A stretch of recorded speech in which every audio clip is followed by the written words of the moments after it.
Alright, here are all the new parts for the timing belt and water pump replacement on this 2001 PT Cruiser. One thing to keep in mind is that with the timing belt tensioner, they made different designs. Mine is a first design, and it looks like this on the back. Some of them have a different type of tensioner system set in place. Let's see if I can find my paper here. Yeah, here we go.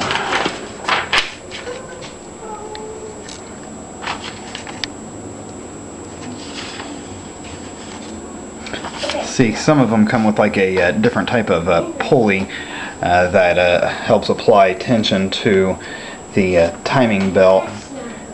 It's saying that, you know, if you use that, then you'd have to modify the inner cover just a little bit to allow for that type of use.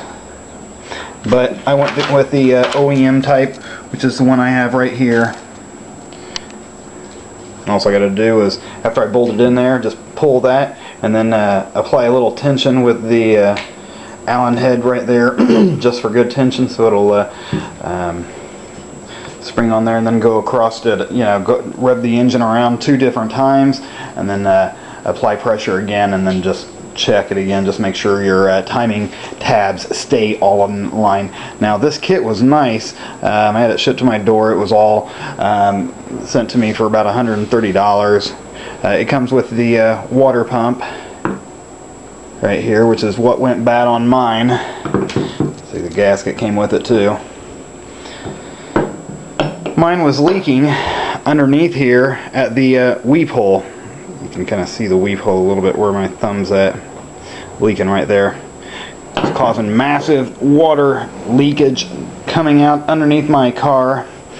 But, you know, for no more than I gave for the car, $750 plus another $200 to get it towed back here, you know I'm going to be under $1,500 on this project, so I'm saying I came out ahead.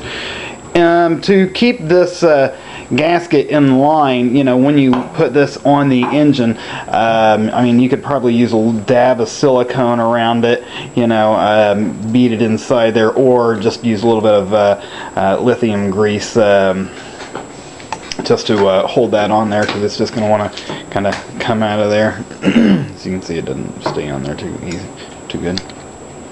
Alright, next step, we're going to go to the garage and see what we can get put back on here tonight. Get this car back up and running. Okay, I have the water pump bolted back on there. 4 10mm bolts hold this on there. I did put a bead of silicone around the valley where the gasket sets, so that way it will seat and seal good without any leaks. Next step is to put this back timing plate cover back on there. So we'll go down to the next step. It's kind of what it looks like with everything on there. Alright, I have the cover on here now. Next step is to put these sprockets back on there and get them tightened. So that's what we're going to do next. Alright, here's how I'm tightening the cam sprockets on there. I've just got a ratcheting tie strap on there just to keep enough pressure, tighten it up on there good, to get enough torque on there so it won't come loose or anything like that. I used about 60 pounds of torque on that. I'm not sure exactly what it calls for, but that should be enough torque to hold on there, 60-70 pounds. So, alright, next up, do to the same side there, and then install the tensioner and the idler pulley. So I ended up with like $1,800.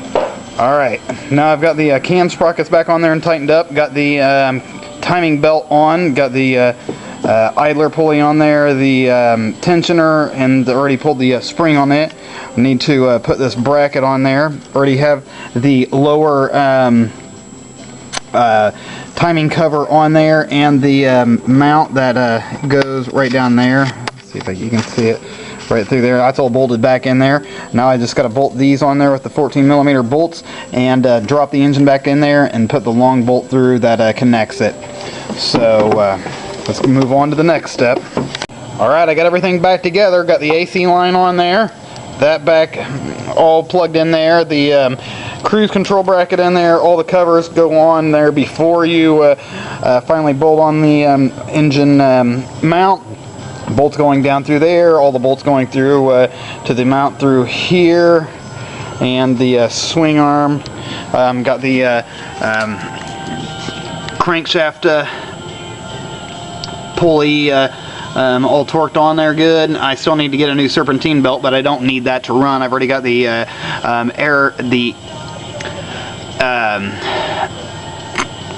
charging system belt, the alternator belt all bolted on there. So now I'm going to move my truck and get this thing jumped and ready to fire up. So let's see if this thing... Alright, everything's back together. Everything works, no leaks, and it runs just great. So I'd say I did pretty good on this $750 PT Cruiser. I am sure I will be making money. Replace the water pump. Yep. I broke that stud back off there. I forgot about that one. And but since the new one came with it, and I replaced those parts there too. So far so good. I am very pleased with the results. I just got to do a few more little fixing with this car, like replacing the tie rods, and I think I'll replace the lower ball joints too. So everything works great. Turned out good. Alright, got the truck going. Next day, here's the parts that I'm going to be getting today. I need to get a 195/65 R15. This is a 205/60. I need to get a serpentine belt, new battery. I got to return this harmonic balancer gear puller back to AutoZone and get a outer tie rod end here. It moves pretty loose, no good. So that's what I'm into today. Battery's out.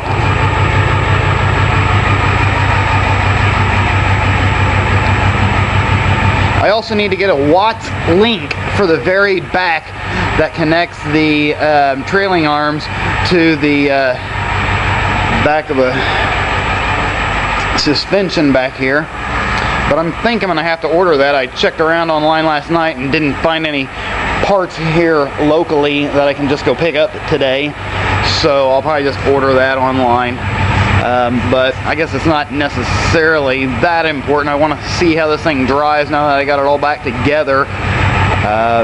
Then I'll go through and add the air conditioning Freon into it, provided everything works good, so I can have some AC. Alright, off we go. Alright, gotta stop and get me a pop and some cigarettes.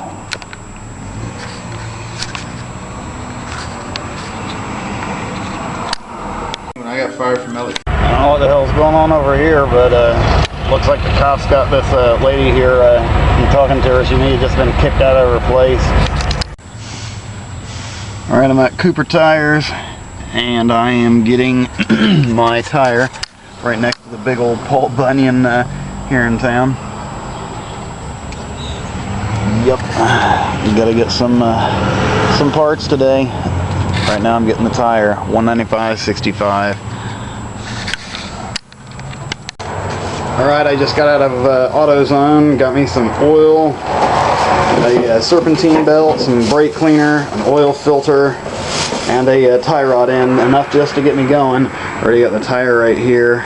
Battery Masters didn't have a battery. I couldn't believe it. Really? A battery store that doesn't have a battery? I was really just wanting to get a refurbished one, but I guess they didn't have none, so I'll try charging this one up with the charger right here. Alright, all done for the day. It does run. I went ahead and took the upper intake back off of this. I'm going to change the spark plugs. I'm getting new inner and outer tie rod ends. I've already got those. I've got the lower ball joints on order. I've got to get one of those Watts link in the back. So I'll still be under $1,500 with this whole project here. There's some of the parts that I got. I also need to get a front